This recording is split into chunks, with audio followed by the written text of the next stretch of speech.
drift boats that you see around the world today, and I mean literally around the world. You find them in the southern hemisphere, Europe, across Canada, Alaska. The spawning grounds for those boats are right here, McKenzie River. They truly are, they're well named because they are, I mean, they're built to drift down the river. They've got no keel to them, they're flat to allow you to go side to side like we're doing right now, so we can cut straight across.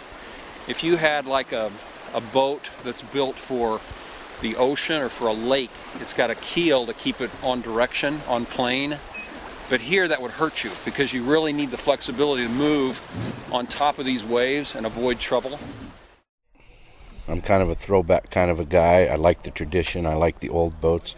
I like the old styles. It's just it's a matter of taste. You know, some guys like aluminum, some like plastic. I'm not one of those guys, and neither are any of the guys around here.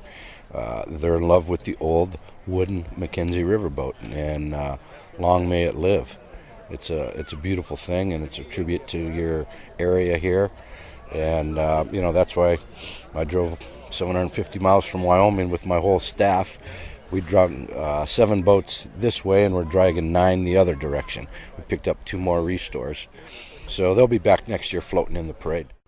Grandpa, he came from Norway. His dad was a boat builder, and then when he came to the United States, when he was basically without parents, he went to Alaska and went fishing.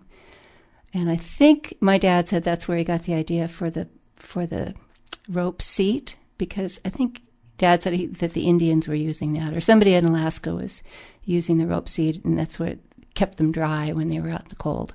They'll call it guardrail in other places, but here in the McKenzie River it's called a rub rail. In the early days, most of the trailers were made with either Model T or Model A axles, because there was a lot of them laying around. And that wheel had no fender. And you can see that the wheel that has no fender happens to hit the boat right where the rub rail is. So this rub rail was to prevent this boat from running over up against one of the wheels and rubbing a hole in the boat on the way to where you were going fishing. So it was literally a had nothing to do with the water. A protection piece. It's tradition now to leave it on there. It helps track. My first memory of being in a drift boat was when I was about 2 years old.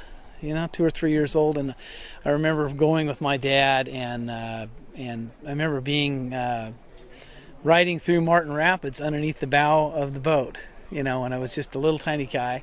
I remember my dad took me out quite a bit when I was a kid. My grandfather as well. I used to ride down the river with him and learn to fish and learn to row, and so I started rowing this river when I was about 13, on my own, and taking my own boat out from 13 on. And then it just was kind of a natural thing to evolve into being a guide and outfitter here. So I do know that everybody who built a boat made their own little changes over the years.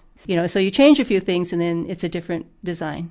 But the basic boat is something that's just evolved on the river as people have fished and run rapids and everything.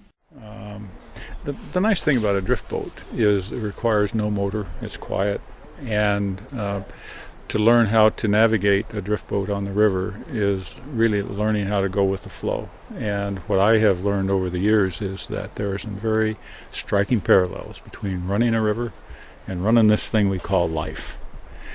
You can't stop time, and so the challenge is how do you negotiate where it is you're going in a most successful way. And it's kind of like running a river.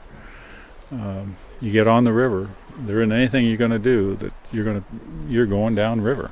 And so how do you navigate it? How do you control the boat so that you avoid obstacles and you have a pleasant, safe, pleasurable run?